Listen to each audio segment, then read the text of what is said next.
Assalamualaikum guys, ketemu lagi di episode ngomong-ngomong. Seperti biasa di episode ini kita akan ngobrol bersama teman sesama penulis. Dan temannya kali ini adalah teman yang sama-sama baru lahiran, kayak Mbak Adrin dia yang di episode kemarin. Satu angkatan ya. Dan ini pertama kali kita ketemu setelah ngobrol banyak di grup ya. Padahal sama-sama Jakarta. Kenal lama tapi baru ketemu ya. Baru ketemu. Dan ini namanya Mbak Tessa Livia. Ini nama asli Mbak? Nama asli.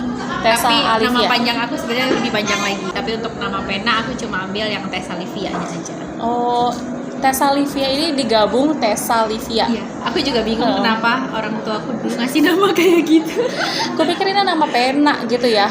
Tessa Alivia gitu kan. Bisa Bukan memang nama itu, dan itu biasanya bikin orang suka salah nulis sih namanya. Oke. Dari dulu zaman sekolah juga guru-guru suka salah nulis jadi. namanya Tessa Livia. Dan buku yang baru terbit adalah buku tereng-tereng dia mau pamer. Ih, warnanya sama matching tahu ya kita. Aduh cewek biasa deh. Kelihatan nggak? Judulnya adalah Semangat Tante Sasa. Ini adalah Tante Mecin atau gimana Tante Sasa? Oh iya ya benar. Percayalah ini bukan tentang micin ya. Saking namanya Tante Sasa ya guys, itu aku kalau manggil dia tuh Tante Sasa aja. Suka keceplosan gitu ya, jadinya Tante Sasa padahal Tessa. Kalau Tessa. Jadi Tante Sasa ini adalah novel yang keberapa? Kalau untuk novel mayor ini perdana sih, ini novel mayor perdana. Tapi kalau novel yang pernah aku selesaikan ini yang kedua. Yang pertama itu Nikah Muda aku terbitkan indie waktu itu. Di penerbitnya masih ingat? Penerbit Stiletto. Itu dulu sebenarnya yang Nikah Muda itu naskah yang juga lolos expert class yang waktu kita GWP 2017 via. Itu awal kita kenal ya karena di lomba GWP 2017 masuk beberapa finalis yang waktu itu ikut expert class, tapi nggak masuk tentunya yang berhasil diterbitkan. Akhirnya aku terbitin Di indie, dan ini adalah novel kedua ya yang akhirnya dipublikasikan. Dan congratulations, akhirnya ada loh di toko buku ya. Tadi ini kita sempat tapi kita lupa ngambil gambar sih ya. Oh iya. Udah ada di toko buku, tadi udah cek juga di Gramedia kalau ini sudah dipublikasikan.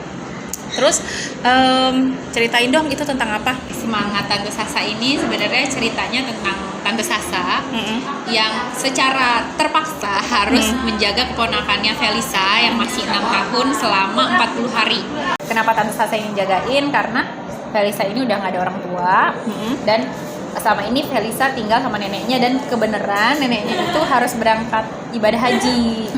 Jadi itu cerita tentang gimana hebohnya seorang Sasa yang wanita single, sibuk, karir dan lain-lain itu harus menjaga anak umur 6 tahun.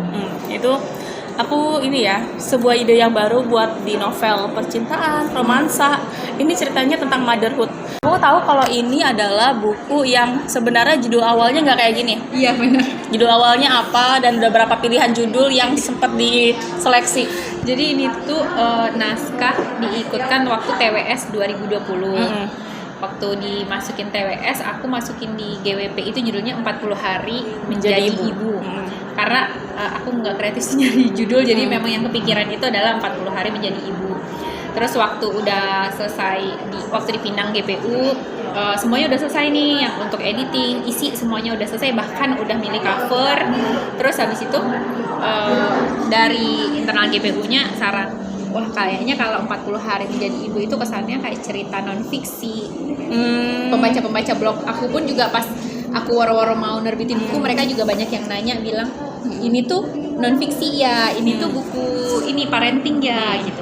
Jadi memang akhirnya kita cari-cari judul, banyak pilihan judul yang lain, akhirnya berakhir dengan yang ini, Semangat Tante Sasa, karena memang itu kata-kata yang sering dibilang Felisa buat tantenya, semangat Tante Sasa gitu. Iya. Itu ada kalimat itu sebenarnya yang diucapkan Felisa ya. Terus Felisa ini juga anak yang unik gitu. Dia udah baca ya? Udah, aku udah baca dan aku akan publikasikan reviewnya gitu. Udah aku syutingin juga, tinggal aku edit dan upload. Dan udah baca dan aku suka banget sih gitu. Makasih. Buat karya perdana yang di Mayor ini berhasil sih menurut aku. Mudah-mudahan yang lain juga ya. Mudah-mudahan baca semuanya bisa suka, bisa ya untung-untung terinspirasi ya dengan mereka suka, dengan mereka menikmati buku ini aja tuh aku udah happy banget sih. Tadi udah aku singgung tentang ini sebenarnya beda gitu. Bahkan value-nya aja bukan yang biasanya cewek ketemu cowok lalu jatuh cinta gitu. Tapi ini malah kayak motherhood dengan balutan tante. Iya. Sebenarnya kenapa bisa milih tema itu sih, Mbak? Sebenarnya ini tuh terinspirasi dari anak pertamaku ya. Kebetulan anak pertamaku juga sekarang udah SD. Namanya Felisa juga? Bukan. Dan pas aku menjadi ibu itu banyak hal yang cukup membuat aku terkaget-kaget gitu. Kok aku baru tahu sih ternyata anak tuh gini, ternyata ini, ternyata kita tuh harusnya nggak boleh seperti ini, harusnya seperti itu. Dan aku pikir pasti juga banyak orang lain yang juga merasakan itu. Dan aku pengen share nih ke orang-orang suka dukanya menjadi ibu, tapi kayaknya kalau diangkat dari sisi seorang ibu pasti udah mungkin udah basi atau gimana gitu. Kenapa nggak kita coba angkat dari sisi orang lain? Nah, dalam hal ini dari mata seorang tante yang belum pernah punya pengalaman sama sekali ngejaga anak kecil. Dan kenapa akhirnya memilih tante mengurusi anak usia 6 tahun gitu? Karena kalau dia terlalu kecil, pasti tantenya repot kan? Iya, karena tantenya anak kantoran ya? Iya, dan kalau misal teenage, udah usia remaja itu konfliknya pasti lebih beda lagi. Jadi aku yakin dengan seumur ini pasti bisa menginspirasi lah untuk si tantenya untuk menjadi lebih baik gitu. Dan ternyata banyak yang harus dipelajari oleh si tante juga ya, meskipun nggak berkaitan dengan ganti diapers atau ganti popok gitu, tapi tetap aja ngurus anak tuh ternyata lumayan. Coba ada manual booknya ya, tapi nggak ada. Yang menarik di sini adalah karakter Tante Sasanya itu bukan karakter orang-orang kayak Cinderella gitu ya, yang baik terus, yang ibaratnya yang protagonisnya itu kayak bawang putih gitu. Dan kayaknya itu relate kebanyakan orang yang apalagi yang single, yang kantoran, yang workaholic gitu. Kenapa akhirnya memilih itu? Apakah ada figur aslinya? Sebenarnya tuh dulu di novel pertama aku yang Nikah Muda itu justru karakternya itu kayak perfect gitu ya, cantik, ganteng, banyak banyak bakatnya. Tapi kalau di sini nggak semua orang itu memang perfect, dan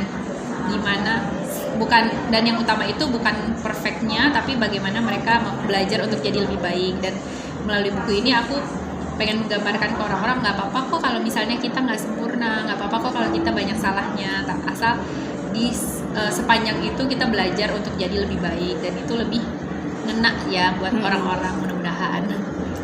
Nah, terus ini ya, dalam konten ceritanya menurut aku kan yang aku bilang tadi ini berhasil dalam menuliskan ceritanya. Sebenarnya dari draft aslinya sampai yang dicetak itu mengalami perubahan berapa persen?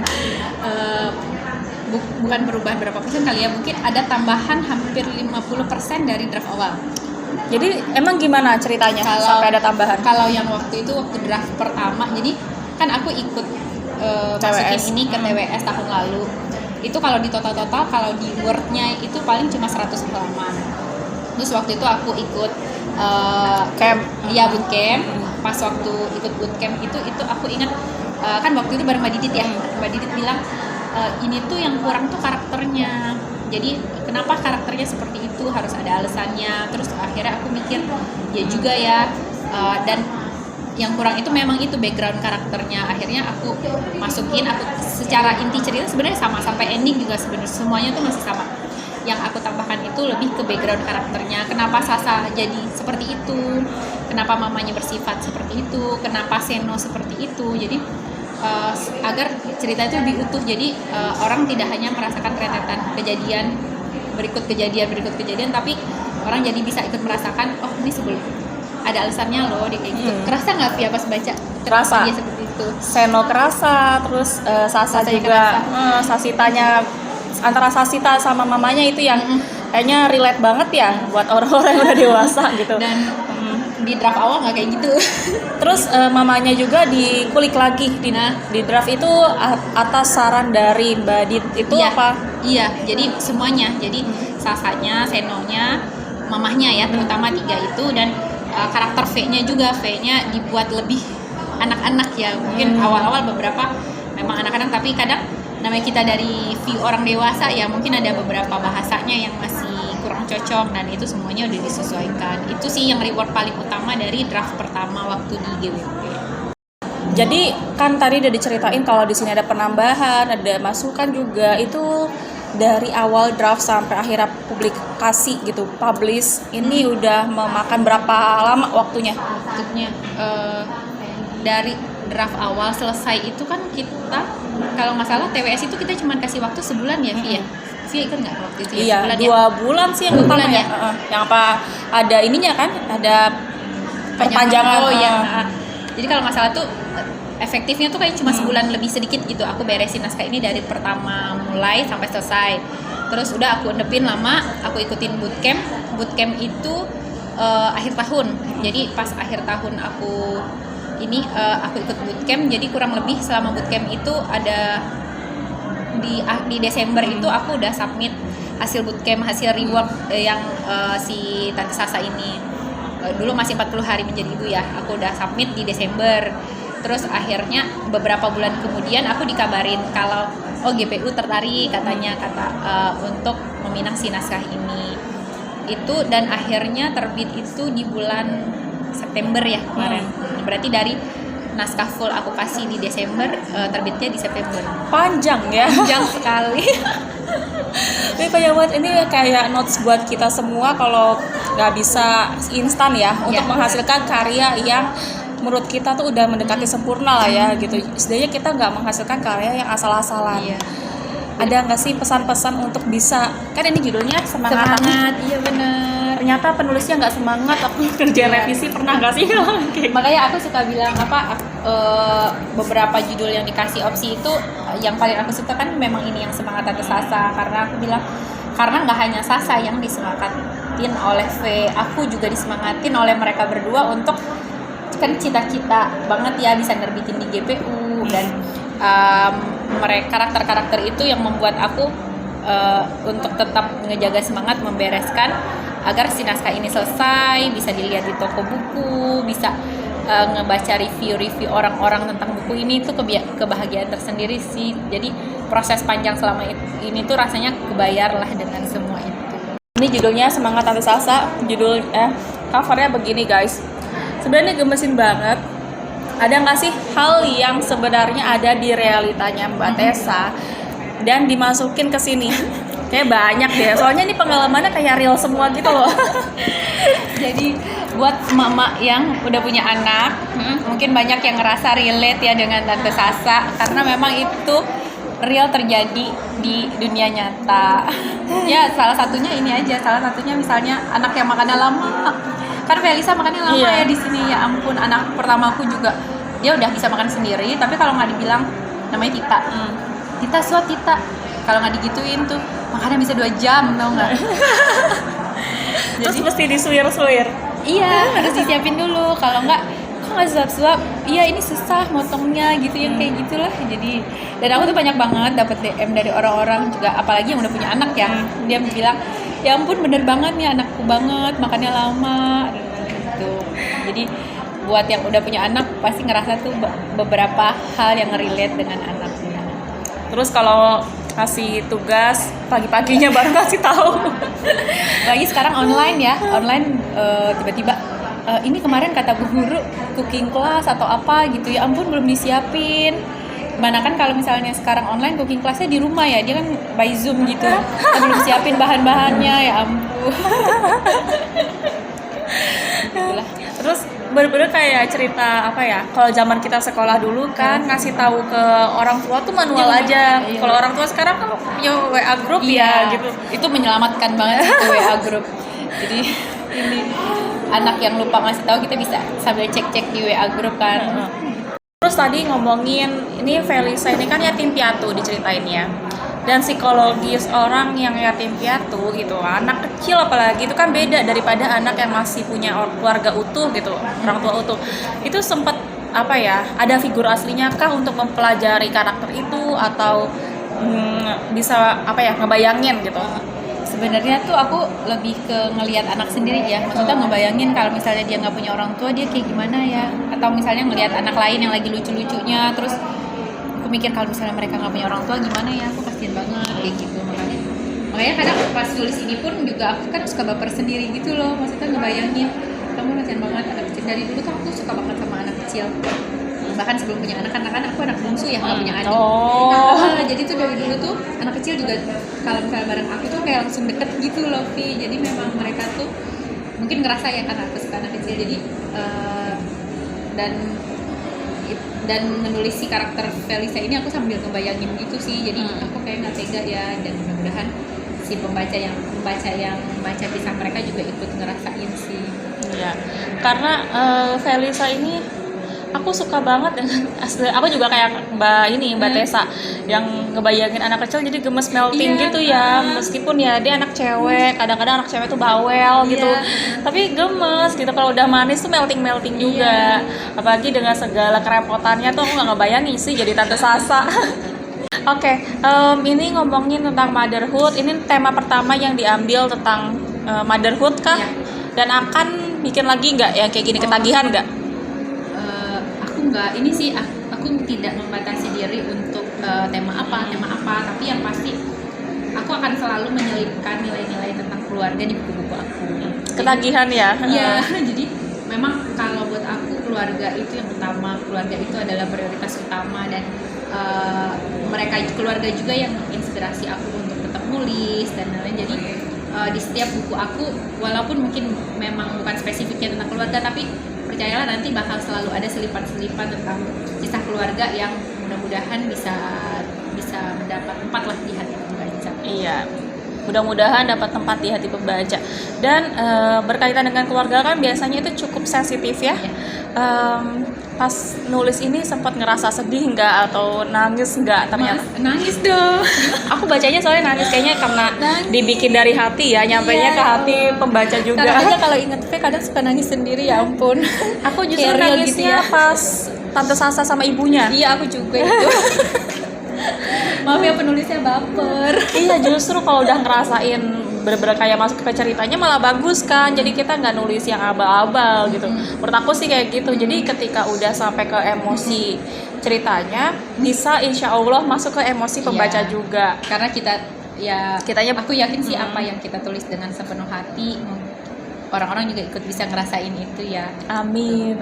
Jadi kita jujur, setidaknya berkarya itu berdasarkan dari keresahan dan kejujuran. Iya. Aku tuh kemarin suamiku belum baca ya awalnya ini, bahkan dari draft awal itu dia belum baca. Aku udah bilang kamu baca dong cerita aku di GWP, yang waktu di GWP dia belum baca juga. Akhirnya pas buku ini datang, akhirnya dia baca dong. Emang dia kan nggak terlalu freak banget baca kayak aku gitu. Terus dia baca, terus aku lagi lihat di kamar, kamu kenapa? Ternyata dia lagi nangis tuh bacain. Kenapa kamu nggak rekam, Mbak? Terus kamu jadiin itu reels. Ternyata dia nangis baca ini ya. Seorang cowok gitu ya, maksudnya udah nyampe bab berapa? Dia udah mau selesai, ya ampun, dia sepertiga awal aja tuh udah selesai di kamar. Terus kayak anak yang masuk dia langsung kocak deh. Jadi cowok aja maksudnya bisa ikut merasakan itu ya, mudah-mudahan sih yang lain juga ikut bisa merasakannya. Via nangis pas baca. Aku nangis pas lagi Tante Sasa, hubungan Tante Sasa, ibunya, terus ketemu benang merahnya gitu loh. Itu kayak berontak-berontaknya, itu kan sisi berontak aku mengiyakan gitu loh. Aku cuma mau ngasih pesannya buat teman-teman semua yang dengerin di sini. Kalau percayalah, kalau misalnya kita menginginkan sesuatu, kalau misalnya memang kita berjuang untuk mendapatkannya, akan ada jalan untuk itu. Jadi mungkin di sini juga banyak teman-teman yang suka baca atau bahkan yang pengen jadi penulis. Percayalah kalau misalnya kita mengusahakan itu dengan sepenuh hati, suatu saat jalan itu akan kelihatan. Jadi semangat. Padahal dia guys, Mbak Tessa ini selain jadi penulis, dia pekerja kantoran. Pekerja kantoran di Jakarta itu bukan hal yang mudah ya Bun. Terus dia punya 3 putri. 3. Yang satu masih baby dan dia masih ASI. Ya Allah, tuh aku masih nggak ngebayangin sih gimana masih bisa nulis, terus review buku, baca buku, nulis blog, itu gimana? Itu sebenarnya aku tuh dua tips sih dari aku, manfaatkan semua waktu yang ada. Kalau aku kan dari perjalanan berangkat pulang kantor juga lumayan ya Vi ya, jadi hampir sejam lah pas berangkat, pulang mungkin bisa lebih lama. Itu di handphone kadang aku suka ketik di handphone, jadi banyak cerita juga sebenarnya yang aku tulis itu sebenarnya di handphone. Itu pertama. Terus kedua ya manfaatkan teknologi aja kan. Kalau pertama di handphone, terus ada juga fitur voice to notes itu loh, jadi kita tinggal ngomong terus udah jadi kata-kata. Atau pakai Google Docs. Google Docs kan kalau misalnya kita di handphone terus nanti pas di laptop dia udah ikut ke update, dan kalau ada typo dia udah langsung benerin, jadi kita nggak repot-repot. Sebenarnya sih itu sih aku ininya, karena kalau misalnya kita memang menyukai sesuatu, kita selalu cari cara nggak sih sebenarnya buat melakukan itu, karena itu salah satu stress release kita juga sebagai penulis, sebagai pembaca. Itu keren sih, jadi bukan tipikal orang yang mager-mageran gitu ya, jadi ada waktu luang dilakukan kepada hal-hal yang menyenangkan, akhirnya jadi produktif lah ya di luar jam kantor juga dia berkarya. Dan itu berseberangan dengan pekerjaan kantorannya ya. Iya, nggak ada hubungannya pokoknya. Kerjaan kantor aku bukan ngurusin. Oke, jadi ada naskah terbaru nggak Mbak? Sebenarnya kalau naskah full yang waktu di ikut TWS 2021 sebenarnya masih full di GWP. Kalau ada teman-teman yang mau baca, judulnya ada Mina dan Akamu, itu lebih ke remaja ya, genrenya lebih ke remaja. Terus satu lagi ada di meja editor, doakan mudah-mudahan kabar baik, Amin, bisa menyambut pembaca lagi. Oke, terakhir ini bisa ditemukan di mana? Oh iya, untuk yang suka baca e-book bisa baca di Gramedia Digital atau di Google Playbook, atau kalau yang lebih suka hard copy-nya ini udah tersedia di Gramedia seluruh Indonesia, atau yang hobinya belajar di marketplace juga semuanya udah ada dengan diskon menarik. Atau kalau misalnya pengen yang edisi tanda tangan bisa DM aku aja di Instagram. Dikasih, aku belum dikasih tanda tangan ntar ya, aku minta langsung lagi. Dan pastikan belinya jangan yang bajakan. Ya benar. Belinya yang asli. Kalau emang dikasih diskon ya perjuangannya panjang guys untuk ini sampai selesai, jadi jangan beli yang bajakan. Oke. Itu tadi udah diceritain tentang sepak terjangnya, berapa waktu yang harus ditunggu. Kalau kalian beli bajakan juga tuh kalian tega banget lah intinya. Oke guys, makasih banyak udah nonton video ini. Makasih juga untuk Mbak Tessa. Sama-sama Via, makasih juga untuk waktunya udah diundang. Iya, waktunya ini ceritanya Mbak Tessa ini baru pulang kerja dan aku geret. Gitu. Oke guys, sampai ketemu di video selanjutnya. Wassalamualaikum warahmatullahi wabarakatuh. Dah. Hai guys, aku baru sampai rumah dan tadi lupa menginformasikan ke kalian bahwasanya Mbak Tessa alias penulisnya Semangat Tante Sasa ini menginformasikan ke aku bahwasanya dia akan menggelar giveaway buku ini, satu sampel buku untuk satu orang yang beruntung.